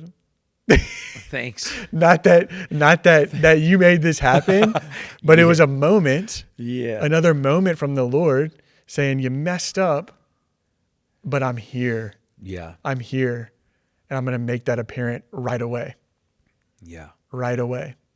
And so at this moment, I didn't know that it was mine, right? But like, boom, shame. You thought you had it together. You're a sacred artist. What are you doing? You're still dabbling. You're still being promiscuous, all the things. You're an idiot, you know? And so, yeah, it was just a moment for me to step up. Like, and so I was like, okay, like I'm here for you. Like whatever we need to do, let's do it. And so you'll have to get Haley on here one day to kind of tell you her side. But she said at that moment, she like kind of like, she knew that I was a man of God, and that she was protected. And on the back end, I found this out, you know? Yeah. And so, so we did the paternity test, and it's my child, right? And so... You are the father. You are the father. Yeah. And so, what am I going to do? It's like, I am pro-life, right? I'm super pro-life. Are you? What the heck? What's going on? What am I going to do? Freaking out. And that happened for a brief second, and then I shook myself off and started walking thought about on water, how awesome, thought about how awesome my life is, how awesome my family is, my grandmother, my parents, my nieces and nephews. And now I have one. Praise be God, no matter what the situation is, you know? Yeah. And so I like... It took me a second to tell my parents and tell my grandma and my brother, and dealt with a lot of shame for sure. Yeah. You know, like what am I gonna do? Oh, that's the devil, bro. Yeah, you know it. Yeah. You know it. Yeah. And so basically, me and Haley. So like at that point, this is my wife now. Haley is my wife. This young girl, is my wife now. But it wasn't all peaches and cream. I'll tell you that. Yeah. Like, you can say yes and you can show up, but that's what I had to do. I had to show up no matter the scenario. If it was for me, or if it wasn't for me, I had to show up. Yeah. And that's what I did. I showed up till she couldn't deny it. And so Haley has upbringing, similar to yours, divorce. Yeah. When she was 2, beautiful parents, love her. I think she played monkey in the middle a lot of her life. Yeah. And so she's dealt with a lot of like taking care of herself, or feeling the need that she had to protect herself. Yeah, you grew up so very fast. Yeah. Yeah. Right. And so I'll never know what exactly that means. I'm learning it now through my wife. Yeah. But she had a lot of walls up that took a long time to break down. Oh, dude, till this day I have walls, bro. Till this day, which is crazy. But because of that. Yeah. Because of parents' divorce. Yeah. For sure. So Yeah, where do we go with this story? Yeah, this is just the beginning. Yeah. Beginning here. No, dude, but that's a good story. I think that the fact, like, how you met your wife and how your wife now, back then she wasn't, obviously, but how you had to step up and kind of just trust that God was going to not leave you alone. Like left you, like he didn't leave you alone to No. kind of just deal with this mess that you created. He's not that kind of you father, go. you know what I mean? Like, he's not the one that says, well, now you done messed up, man. Yeah. I keep telling you, Yeah. you know, so now you figure it out. He's Yeah. not that Yeah. guy. He's a good father. Yeah. He's a good father that even though someone that might be listening now could just be like, well, I'm in this situation now. Yeah. Like, Yeah. what do I do now? All right. So this is where the story gets good. This is where it all Exactly, bro. This comes is where, together. dude, where this like, is where it gets good. yeah, this is where my life exploded in front of my face. Yeah, it was ugly for a hot second. Haley like wasn't communicating, but I was still gonna show up. I was gonna show up till she couldn't take it, right? So I was going to every single doctor's visit. I was there. She lived in Hammond, which is like 40 minutes from Baton Rouge. So I was driving out there to see her. I was bringing her meals. I was showing up till it hurt, right? Yeah. And so up until the birth, like, we really didn't communicate that much. Like, she wouldn't answer my FaceTimes. Like, I'm talking like Great Wall of China up. And I was like, I'm going to keep calling, whatever. I'm going to call it till I aggravate her. Yeah. But she's going to know that I'm here at her beck and call. Period, point blank. And so that's what I did. Just kept showing up. And up until the birth, like, dude, they were trying to make her wear a mask during her labor in the hospital. Yeah. Like crazy times. Like COVID baby. Yeah. For sure. Lola is a COVID baby. And stay away 6 feet from the baby you have in your womb. You know what I'm saying? So, yeah. And so, gosh, so like this story is so beautiful. Our story is one of just like brokenness. Our story is one of the power of selflessness, the power of the sacraments, the power of yes, saying yes to the Lord and no to myself. Yeah. So, talk about an awkward baby reveal. I can remember being at the baby reveal, like, I wasn't even there.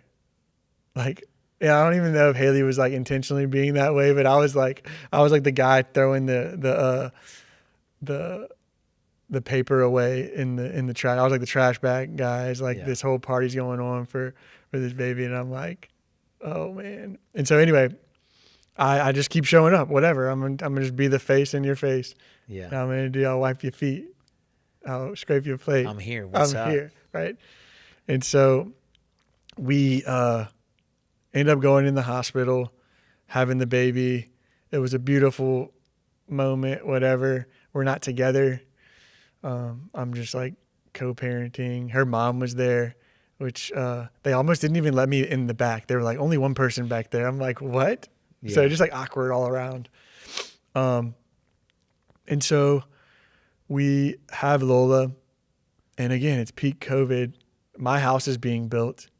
Haley lives in Hammond, and I'm like guarded at this point. I'm like, what are we going to do? So like we kind of I was living at my Aunt Ava's, right? And Haley, I had to like force her to stay in town at her dad's or her mom's. And so she lived at her dad's first. And I was living at my aunt's. So I would go there early in the morning, crack of dawn. Yeah. And then I go sleep at my aunt's. I was there like all 24/7, but I would sleep at my aunt's and just on call. And so her stepmom and dad got COVID. So we had to move everything to her mom's house. So it was just like ruckus, just like instability, just like, this is terrible. And so Haley's Miss Independent, right? She has that personality trait of like, I'm going to just survive. Yeah. That's how she's always been. And so she's threatening, like not threatening. She's the mom. But she's like, we're about to go to Hammond and I'm taking Lola and you can come see us when you want. I'm like, over my dead body. You are, bruh, over my dead body. Sorry. So it was one night that we were at her dad's and it was like hurricane weather, rain. And she's like, I'm leaving today. I need my space. And I get it, whatever. Yeah. I'm leaving today. And I'm like, over my dead body. And so me and her dad, like, I'm like waiting for her dad to like put his foot down and he wouldn't. I'm like, bro, put your foot down, please.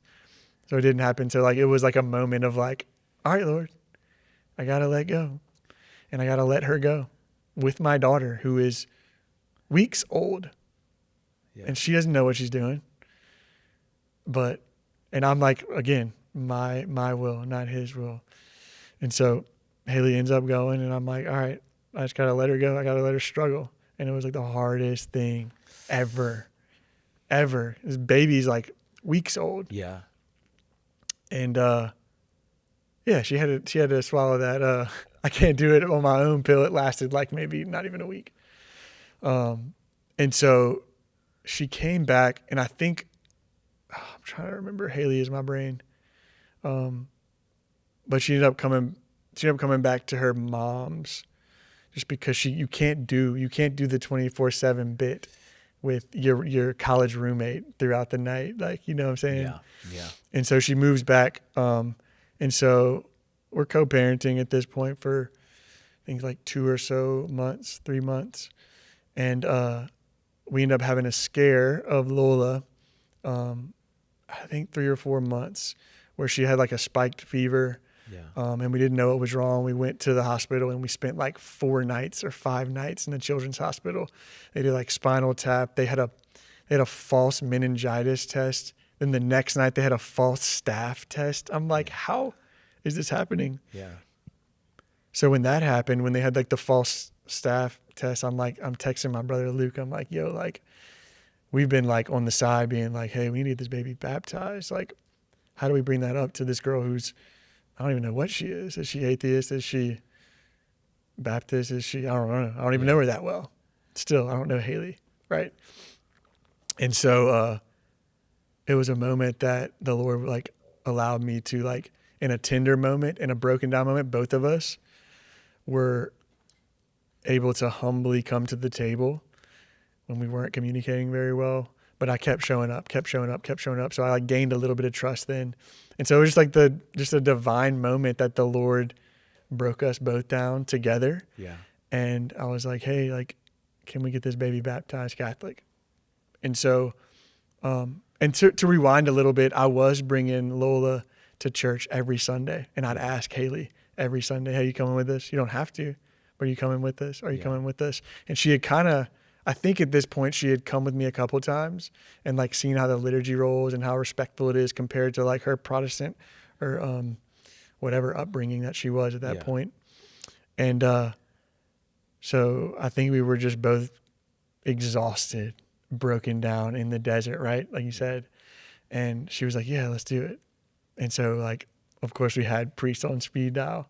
Yeah. And my boy, Father Brad Doyle, came in like an hour away, drove in and did an emergency baptism to Lola. And just like pitiful, dude. She's like IV'd up, just like sick, white looking. And just literally like proximity of the sacraments. So like that's another phase that we'll get into, proximity of the sacraments. Haley got to witness, and I got to witness for the first time like a baptism in this form with our child together. And it was just this little catalyst, like this little explosion of like bringing us down and cradling us together through our little baby who was pitiful. And we were pitiful. We were both going through it. Yeah. And so, she was baptized Catholic. Praise God. Praise God, man. Saved. And so, boom, I say explosive. Proximity of the sacraments. I don't care if you're Catholic or not. Proximity of a sacrament. So that was number one with Haley. So from that point on, we were kind of together. Yeah. We were more than just co-parenting. But still not living together. No. Okay. House is built. Haley's still like, what are we going to do? And so like, I'm like, all right, well, my house is being built. Just move in with me. Right. We're not married, but I need my family under my roof so I can control this situation. Yeah. So yeah, it was great. We grew together in the eyes of me. We're doing better. We're learning each other. I don't know Haley. I don't know her at all. Right? We've known each other for a year now or a little more, however long it takes to have a baby, right? 9 months and some change. And yeah, just crazy. And so we live together, and there comes a point in time where like you need your parents to like babysit, or, you know, you need your brother to like take your back, and they're like, sorry, like we'll support you, but we're not supporting you living together out of marriage. Oh, bro. Tough pill to swallow. Yeah. Tough love, bruh. It is what it is. You Like don't we're have to make a living out of decision, our bro. means, bruh.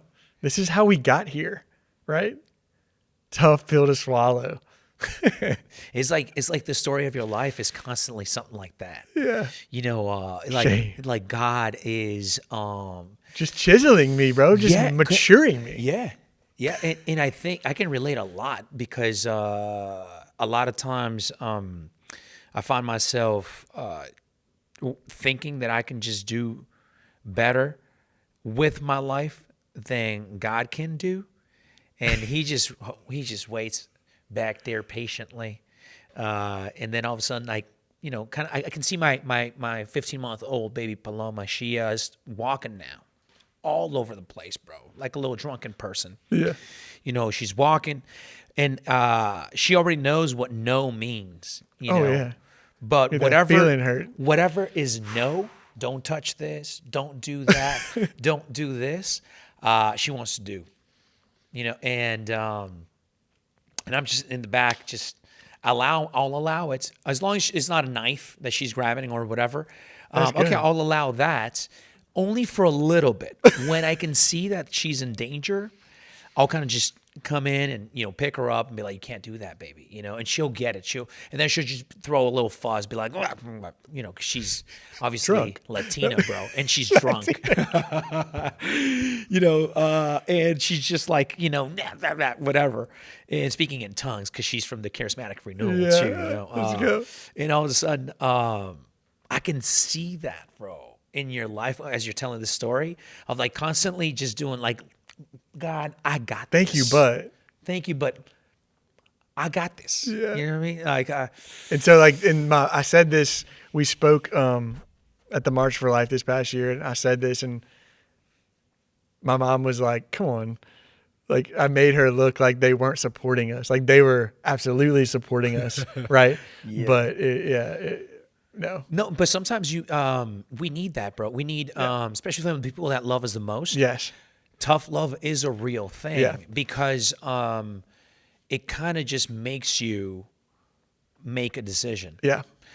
And I can Prudence. bring it back to even the word when all the disciples, all 12 of them, all 12, bro, were in this boat, and all of a sudden they see a ghost, and Jesus is like, "It's not a ghost, it's me."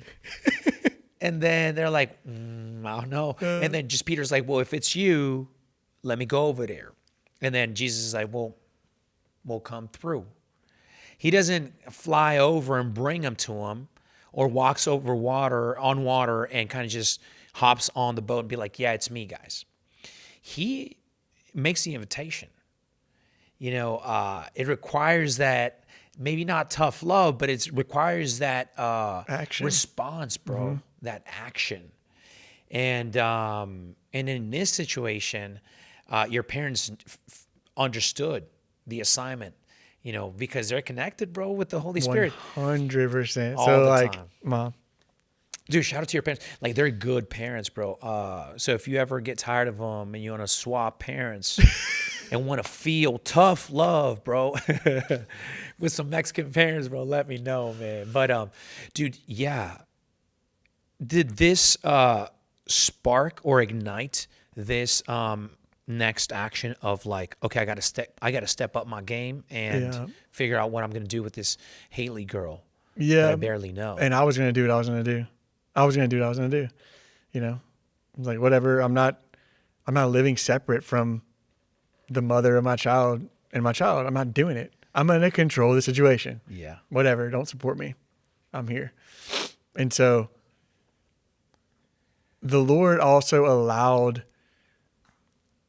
so like we grew close to Haley's parents at this point, which was, I think, very good for her. Yeah. For her. I think she rekindled that relationship with them, her relationship with them at this time, which was good as well.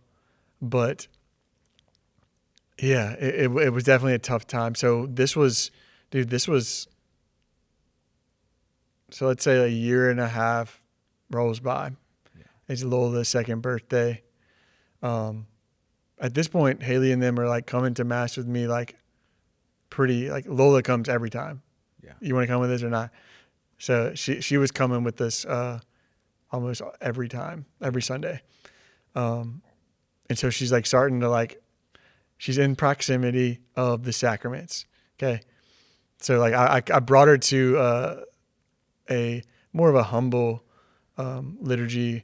The priest friend of mine, Father Matthew Graham, he's just like a big bear, just like easy. He has like Jesus meek in the sense of like he's a great homilist, but he's just like he's Jesus meek. He's like a good dude, educated but like approachable speaker. Yeah, to where like you don't want to bring like a freshie to like this rigid situation. Yeah. Still absolutely reverent and all the things, but like, you know what I'm saying? Like when you bring someone who you need to like see a certain side of the faith. Yeah. So we were going to shout out to Father Matthew, just for being an awesome priest. But yeah, proximity of the Eucharist, seeing us go to confession, just, it changed her heart. And like, she could tell you the story, like just proximity of Jesus. Come on, y'all. Bring your wife in front of Jesus. Even if she don't want to. Drag her in there, bro. Drag her in. Drag her in. Even with testimony, bro, like that's how you kind of just the way you live, it inspires other people to kind of just want some of that. Mm-hmm. You know, especially the people you love the most. Dude, are you guys married now? So this is what I was getting at. Fast forward a year and a half later, she's coming to mass. I end up asking her to marry me on Lola's second birthday. Yeah. On Lola's second birthday. So she said yes. It was funny too. We were at a little restaurant in Baton Rouge, and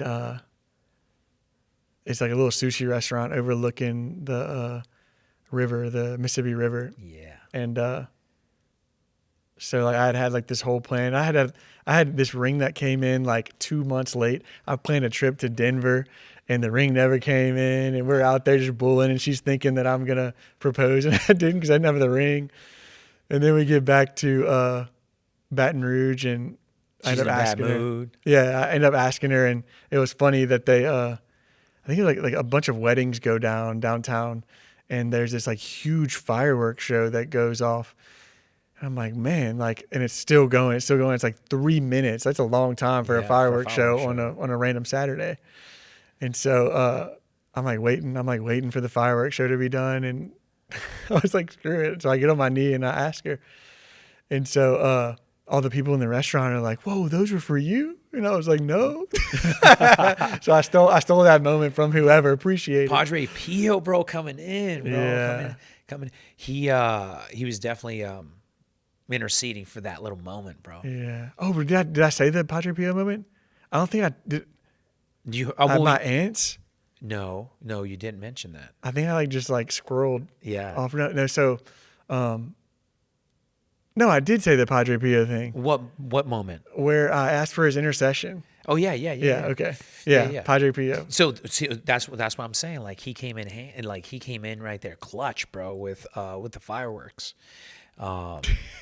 Yeah, man, that's beautiful, bro. Yeah. That's So, absolutely beautiful, man. so it was like 6 months after that. And still like, so like we were good together, engaged, but she was still like not for sure. Like, I'm like, yo, you need to get confirmed before the wedding. And so Father Josh Johnson, you know Father Josh Johnson? No. He's awesome. He was marrying us. He's our parish. And, he was like, yo, like I'll do like the like expedited, confirmation. You just let me know, like whenever we need to do it, let's do it. Yeah. And, she wouldn't do it. And so like, that was like my one wish was like, man, you need to receive Eucharist on our wedding. Like how sick would that be? Yeah. And so she didn't, which is fine, on her own time. And so I think it was like after we got married, probably a year after we got married, she got confirmed Catholic. Yeah. And so, yeah, what a testament, Haley. My rock, for sure. How has that been for you and your family now to see your beautiful? I mean, we met your wife, your kids, your beautiful family, man. You're expecting number 4.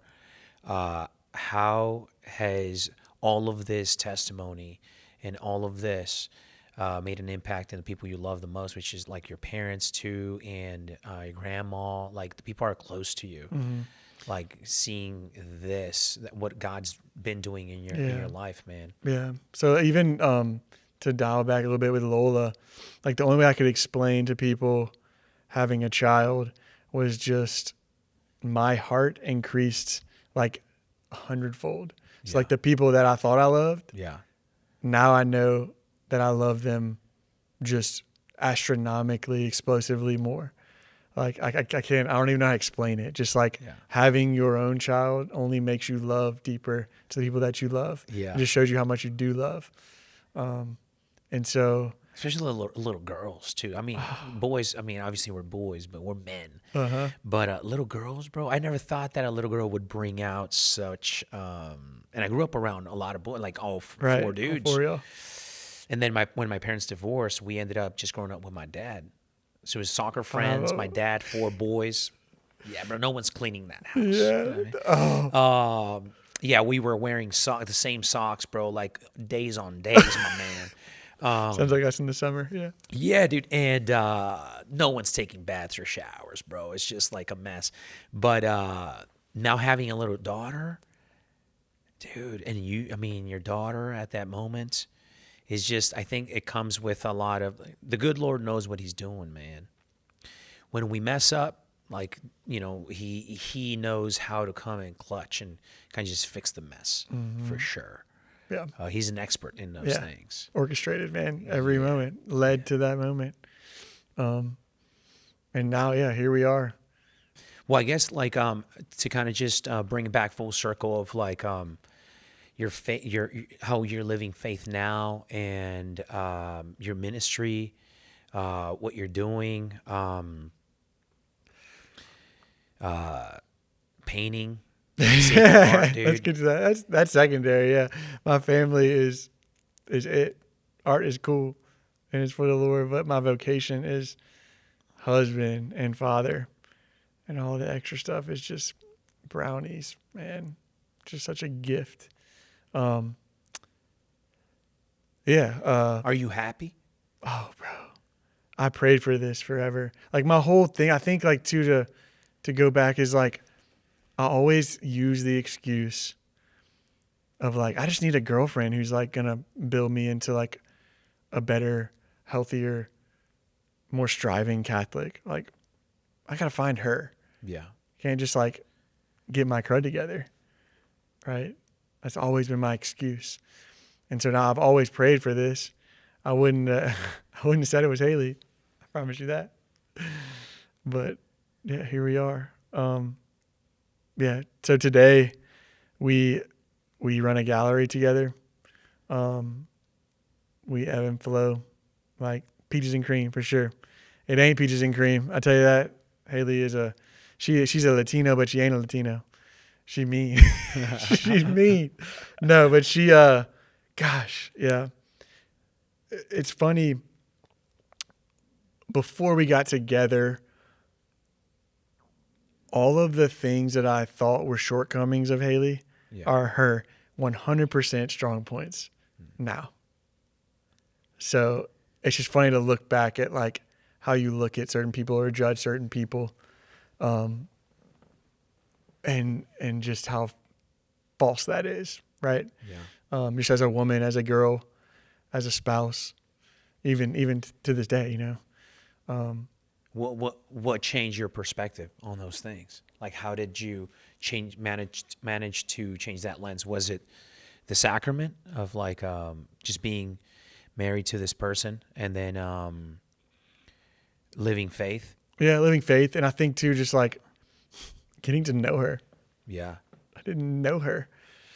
Oh man, yeah, just the Lord, just man, if you just say yes, like it was impossible. Our situation was impossible. Like I'm telling you, we like one night stand basically almost. Yeah. Wow. This girl's 8 years younger than me, tatted up, beautiful, but like, nah, that's not for me, Lord. Not my wife. No, she is my everything. Wow. She is my rock. She's the bomb. Yeah, such a gift. I'm lucky. I'm lucky, man. And so yeah, we run the gallery today.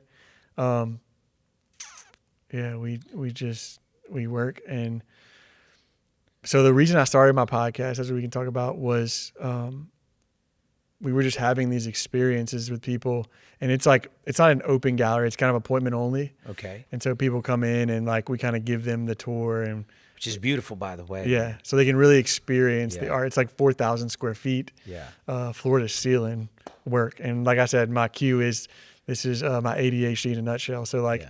you're gonna like something in here, I promise you. Yeah, And yeah. it might look like craziness. but Is it all sacred art or no? all sacred art? All sacred art? All sacred art. Yeah, yeah. That's the beauty of like dedicating your talents to him. Like he'll Watch him work. Dude. Watch him work, bro. he will have your back. Mm-hmm. When you do that, because he's giving you the talent, Yeah.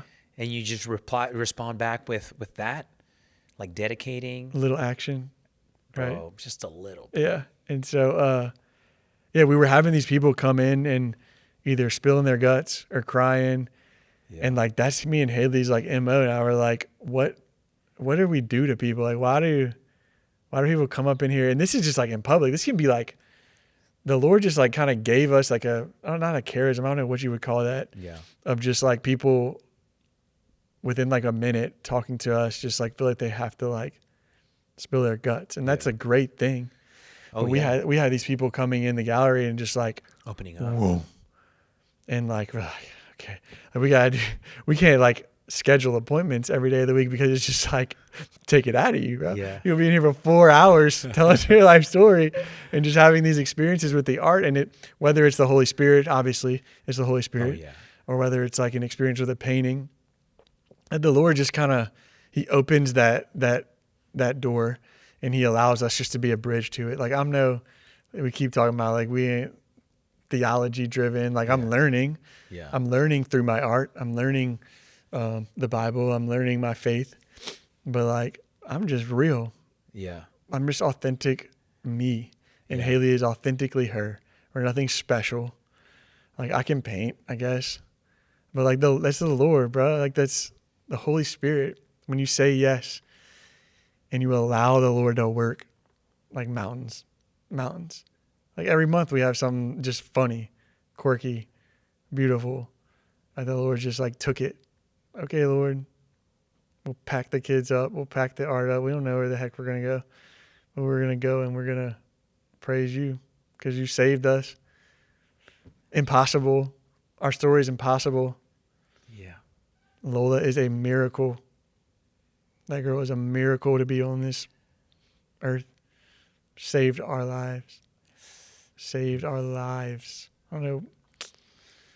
man, yeah, just Dude, that's a blessing, man. That's such a blessing. If there's people that Jacob hear or see this and they want to contact you for whatever reason, maybe go to confession at your gallery, since they want to make line for that, bro.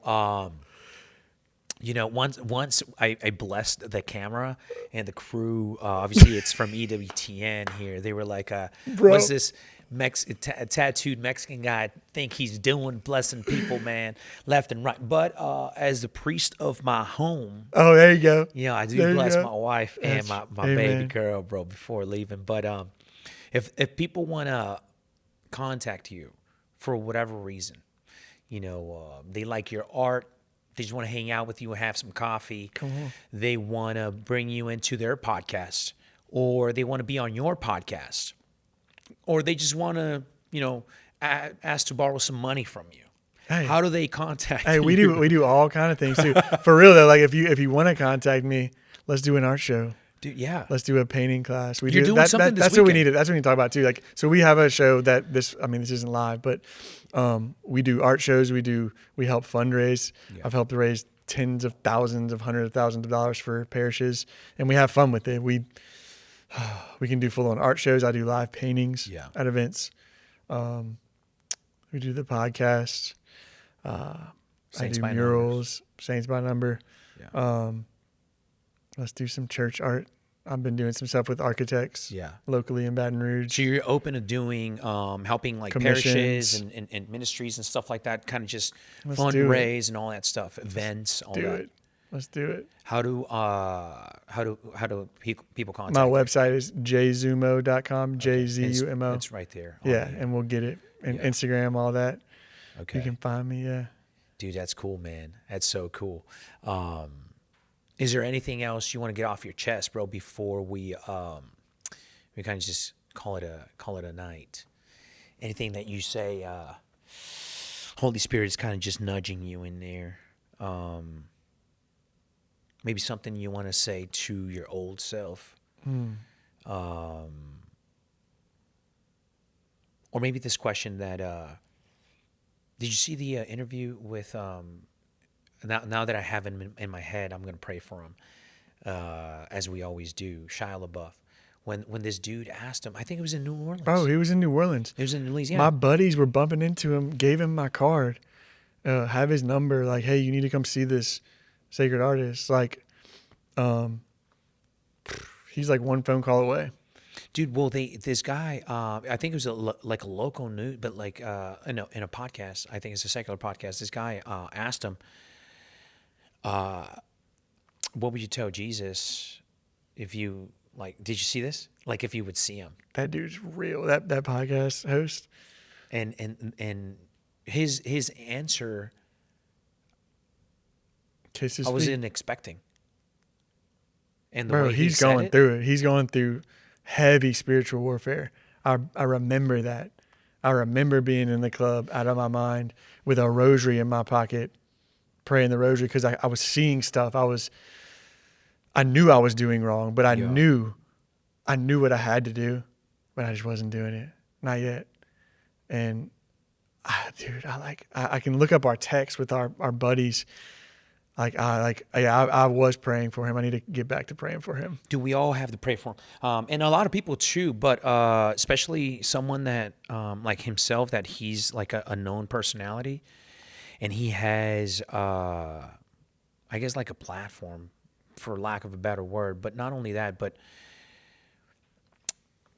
he's known to people, I guess. That's what I'm trying to say. So the devil kind of just attacks those. Oh, yeah, he's a target. He's a target. When he wants to, the Lord's getting close to him and stuff, especially after doing the Padre Pio movie. Padre Pio, bro. The devil don't like that. So he's going to try to knock back on his door and stuff. So we just need to bombard heavens with all kinds of prayers and devotions, man. Yeah, So Padre we're Pio. praying. My house is praying for him. But Oh no, and that's another thing about Padre Pio. Not to squirrel it, but our most recent baby is Pio, born on the feast day.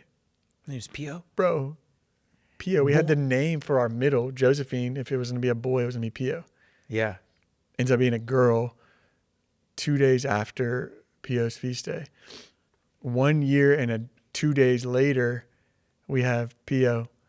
He waited like 12 hours to be born on the feast day. Listen to this. So I had painted Padre Pio right when I got back from Italy. And there was this big joke online. You'll have to dig through my Instagram to see this. There's this big joke. I was laughing next to the painting I had painted. And I guess people who weren't Catholic were like, yo, did you just paint yourself as an old man? We were joking. Like a lot of people were like, yo, it looks like you. Bro. I'm like, whatever. Now looking at you, bro, you could. You should have seen me with Pio, with the receding hairline. Yeah. With with the gloves. We throw some gloves on him. Bro, I was having for Halloween. But no, so listen, we get to the hospital and I'm like, all right, Haley, hold out.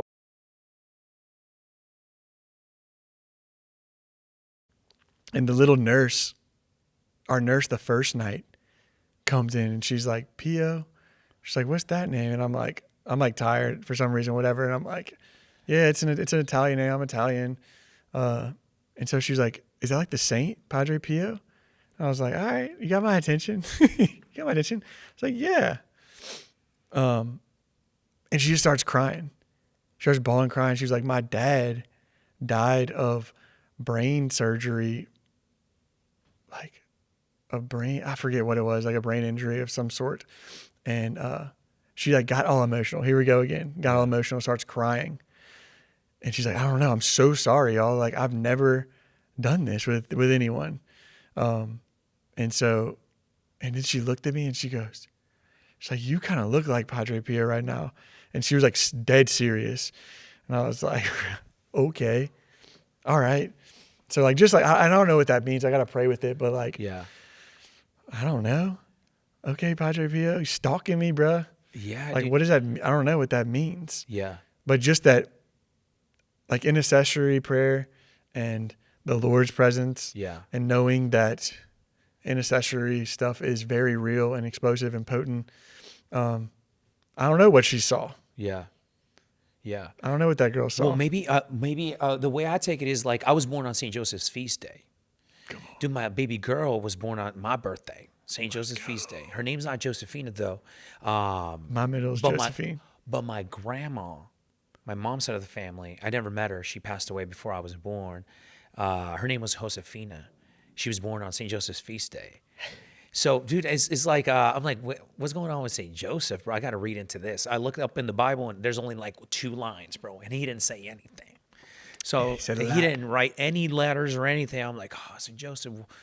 All of a sudden, Father Calloway has this thing where, like, I can just have now a friend who intercedes for me. So I think, like, the good Lord, bro, uses the saints as like friends, so that not only for our intercession, but so that we build this relationship with them, like a really like a good friend.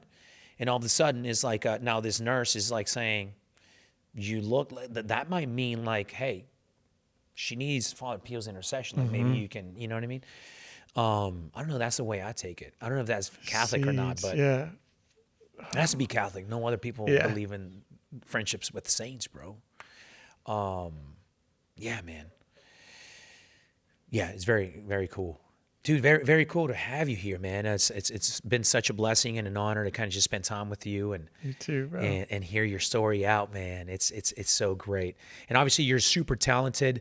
You know, you used to shoot them threes out in the court, bro, but now you're shooting them threes, bro, in the faith, my man. So I appreciate you, man, taking time out of your day, and obviously just bringing out your family too, and I hope you guys feel like at home here in Alabama, my man. Dude, so this is an bro. experience for sure. Thank y'all for saying yes. Dude, we're gonna take you on a nice little tour right now, so you can see the what used to be the cells of the cloister nuns here for Mother Angelica and stuff. So yeah, man, thank you so much for being here. Yeah, thank y'all so much. God bless you, brother.